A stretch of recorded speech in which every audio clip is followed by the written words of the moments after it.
Bonsoir à tous, soyez les bienvenus dans le MAC du Moselle Open numéro 7 en direct des arènes de Metz. Il est 20 h, nous sommes pile poil à l'heure. On va être ensemble pendant 20 minutes pour débriefer l'actualité de ces demi-finales. Il y a eu des surprises aujourd'hui aux arènes de Metz. Vous allez découvrir toutes les images dans un instant, les insolites du tournoi. Et puis, nous allons vous diffuser un reportage sur notre petit chouchou. Évidemment, on vous en a beaucoup parlé cette semaine. C'est Hugo Humbert, l'invité, la wildcard de ce Moselle Open. Son dernier match face à Basilashvili sera débriefé par Julien Bouter au micro de Patrice Mbanda. Ce sera d'ici quelques instants. Et puis, nous parlerons également de la Coupe Davis avec Marc Maury, la voix du sport en France. Rappelons que comme l'an dernier, la finale de la Coupe Davis se déroulera à Lille. Ce sera France-Croatie. Évidemment, vous le savez déjà, du 23 au 25 novembre prochain. La stat du jour, il y a toujours eu au moins un joueur français en demi-finale du Moselle Open. Gilles Simon est le joueur du tournoi à avoir disputé le plus de demi-finales, à savoir 5 participations dans le dernier carré. A-t-il battu le Moldave Radu Albot? La réponse est oui, et même assez facilement. Regardez les images. La victoire donc de Gilles Simon en 2-7, 6-3, 6-1. Gilles Simon, 39e joueur du circuit ATP, a déroulé un tennis de précision. Il était très en forme physiquement. Gilles Simon, il l'a prouvé face à Radu Albot. Regardez les images fournies par nos confrères d'Eurosport. Ça a été assez intense. 6-3, 6-1. Un match quand même assez facilement expédié pour notre ami Gilles Simon, qui sera donc demain présent sur le court central Patrice Dominguez devant près de 5000 spectateurs. Vous voyez les derniers échanges entre Albot et Gilles Simon. Profitez bien de ces images. Et ça fait toujours plaisir évidemment de voir un Français en finale du Moselle Open. Autre match du court central cet après-midi. Kei Nishikori, tête de série numéro 1 du tournoi face à, j'ai perdu ma fiche, Matthias Bachinger, évidemment, l'Allemand. Il s'est passé pas mal de choses cet après-midi. Regardez les images. Ça s'est terminé sur une victoire de Matthias Bachinger. C'est un petit peu la surprise quand même de cette journée. On s'attendait à voir un Kei Nishikori en finale. Eh bien, Matthias Bachinger qui sort des qualifications va peut-être nous refaire le coup de Peter Gojowczyk, celle de sortir des qualifications et peut-être de remporter le tournoi. Vous voyez les images, le score 6-2, 4-6, 5-7. Je rappelle que le japonais a failli ne jamais jouer au tennis sans le coup de pouce d'un mécène, puisque c'est le PDG de Sony qui a financé son inscription à l'académie IMG de Floride. Petite anecdote concernant donc Kei Nishikori qui, malgré un bon tennis, s'est laissé surprendre par l'Allemand. Je sais qu'hier, à la fin de ton match, tu étais hyper affecté.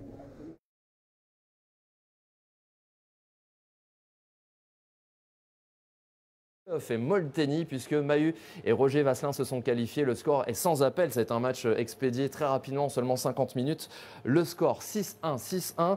Et donc, ils rencontreront les frères Skupski, originaires de Liverpool, demain, juste après la finale du simple. Bienvenue si vous arrivez, 20h04. Nous sommes en direct dans le MAC du Moselle Open. C'est le rendez-vous incontournable de ce MAG. Les images insolites de la journée. Voici le zapping, la sélection de Patrice Mbanda. Regardez. Se opposer à celui qui est tête de série numéro 1 qui vient pour la première fois disputer.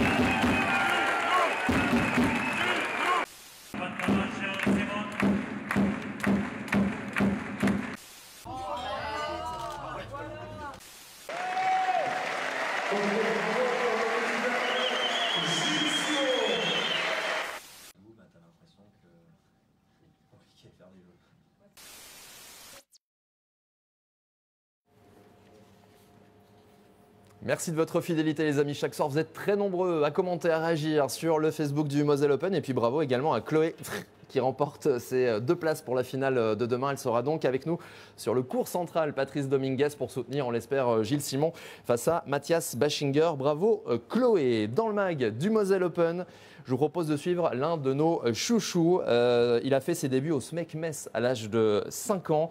C'est vrai qu'il a marqué les esprits lors de ce Moselle Open. Retour sur son match perdu, mais tellement jouissif face à Mathias Basilashvili. Il ne s'est peut-être pas qualifié, mais a conquis le cœur des supporters lorrains. Le débrief de ce match, celui d'Hugo Humbert, avec Julien Bouter au micro de Patrice Mbianda. Regardez les images. C'est qu'hier, à la fin de ton match, tu étais hyper affecté. On a senti l'émotion. On peut la comprendre, mais comment toi tu l'as vécu? Sur le court, c'était génial parce qu'il y avait comme le public avec moi. Et c'était une belle émotion. Je suis content d'avoir pu jouer ici, en plus contre un bon joueur. Mais ouais, j'étais vraiment déçu à la fin de mon match parce qu'il y a eu des occasions et je pouvais faire mieux.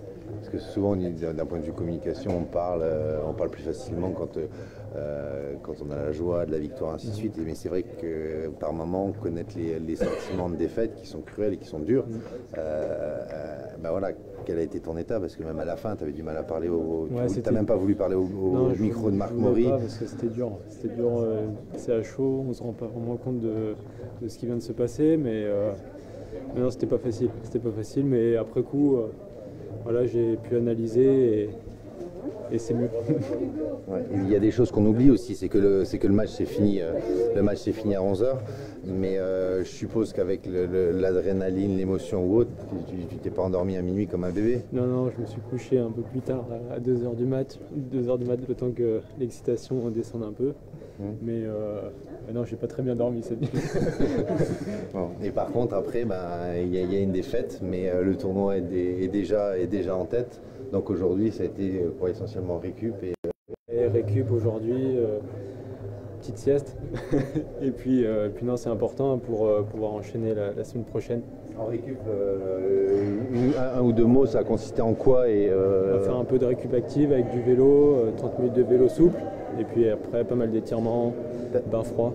Ouais, t'as oublié un petit plaisir et c'est le bain froid. Je sais que c'est quelque chose qui n'est pas forcément facile à comprendre, mais voilà, arriver alors que le corps est encore chaud dans des températures extrêmes pour justement enlever les inflammations et favoriser la récup. C'est quelque chose que t'aimes? Non. Sur le coup, c'est dur, mais après, ça fait du bien. Ouais, parce que souvent, on parle de récup et on s'imagine que c'est simplement des massages, des papouilles. Mais même la récup, elle fait du mal. Alors, ouais. Puis les étirements aussi, comme j'ai une souplesse incroyable.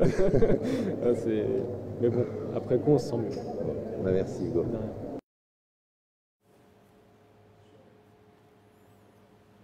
Si vous nous rejoignez, 20h08, nous sommes en direct des arènes de Metz depuis le village VIP pour vous faire vivre ce MAG du Moselle Open. Et si vous êtes venu nous rendre visite cette semaine, si vous venez demain pour la finale entre Gilles Simon et Bachinger, eh bien, vous entendrez sûrement une voix et pas n'importe laquelle, c'est celle de Marc Maury, la voix du sport en France. Marc Maury est également un grand sportif, il a été comédien mais aussi un excellent présentateur et consultant sur Canal+. Il nous parle ce soir de la Coupe Davis dans le MAG du Moselle Open.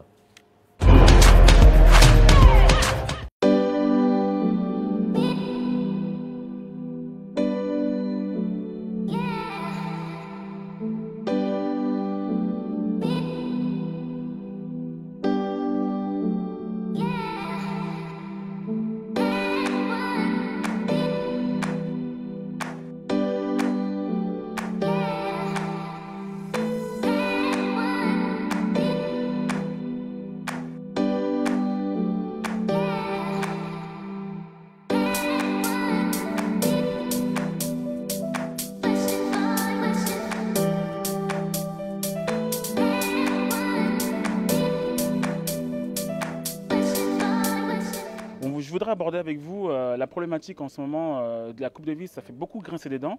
Je souhaiterais en fait avoir votre point de vue là-dessus. Disons que la Coupe Davis, par essence depuis très longtemps, depuis qu'elle a été créée, avait un esprit. Cet esprit Coupe Davis, il va être perdu avec la nouvelle formule.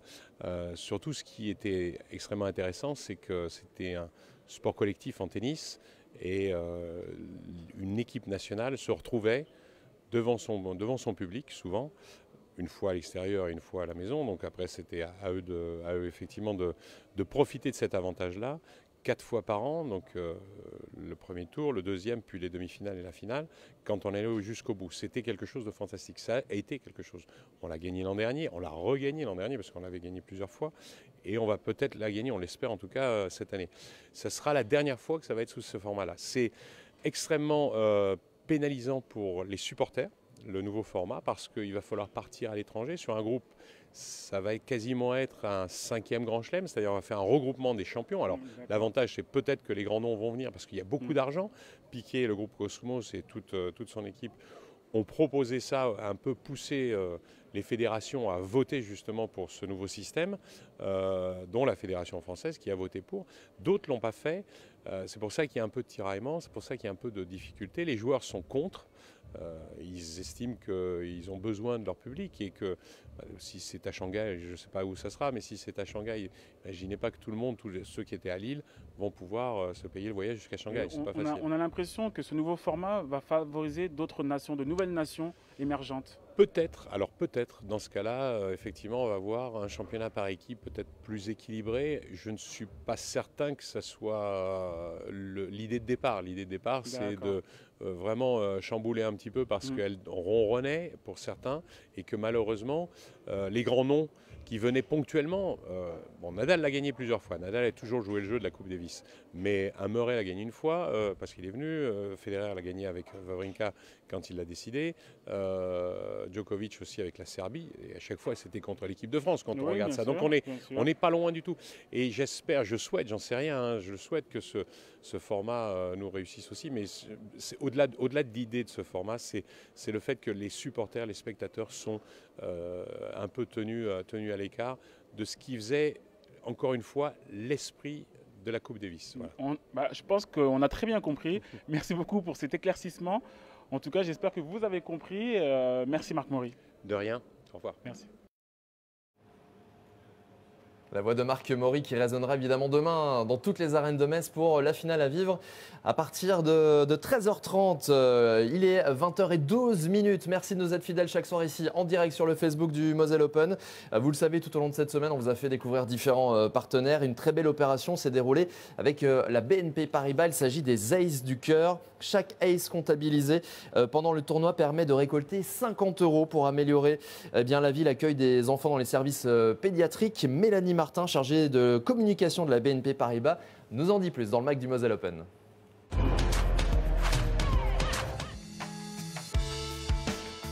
L'opération s'appelle les Aces du cœur. C'est un programme qu'on a mis en place en fin 2012, dédié aux enfants hospitalisés. Et avec deux ambitions, inviter les enfants sur les tournois sponsorisés par BNP Paribas et participer à l'amélioration des conditions de vie et d'accueil dans les hôpitaux pédiatriques. Et du coup, on a une mécanique qui est simple. Sur un tournoi sponsorisé par BNP Paribas, tout au long du tournoi, chaque ace est comptabilisé, monétisé à hauteur de 50 € et versé à l'hôpital partenaire pour financer un projet qu'on a décidé en amont. Depuis le début du tournoi du Moselle Open, il y a un compteur qui tourne, donc qui comptabilise le nombre d'aces et le spectateur veut voir en direct le montant de la cagnotte des Aces du cœur. Et donc ça va être sur toute la semaine et on a invité une quinzaine d'enfants de l'hôpital Bravois à venir voir les matchs en loge et également à participer à un petit goûter dans l'espace BNP Paribas avec la venue d'un joueur qui était aujourd'hui Corentin Mitel. Ce qui est assez drôle, c'est qu'ils les connaissent ou pas.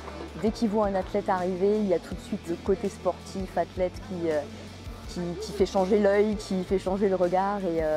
Et je perçois parfois des échanges de regards qui sont assez sympas et assez touchants. En fait, on voit qu'ils sont assez impressionnés par la carrière du sportif.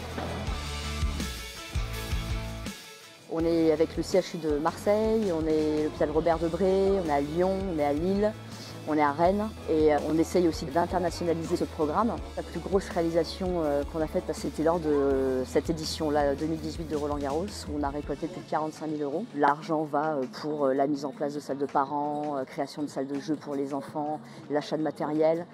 De plus en plus, on achète par exemple des robots qui sont programmés pour accompagner l'enfant sur tout son parcours de soins et qui du coup détournent son attention et lui fait un petit peu moins peur. Dans ma carrière professionnelle, je crois que c'est le plus gros programme dont je m'occupe. Voilà, il y a une vraie envie de donner, de partager. Je vis des moments avec ces enfants qui sont tout simplement exceptionnels. Et puis ça vous fait relativiser énormément de choses, quoi. Quand vous vous plaignez de petits détails, de petites choses, vous vous rendez compte que c'est pas bien grave. Et voilà, ça me motive tous les jours à aller bosser. L'avenir du tennis se joue ici.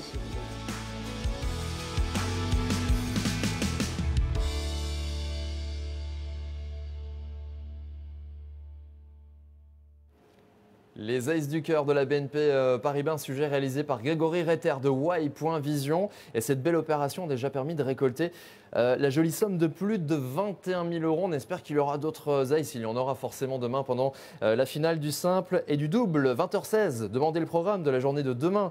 Dimanche, Gilles Simon, 39e joueur ATP, va rencontrer Matthias Bachinger en finale, le 166e joueur de l'ATP.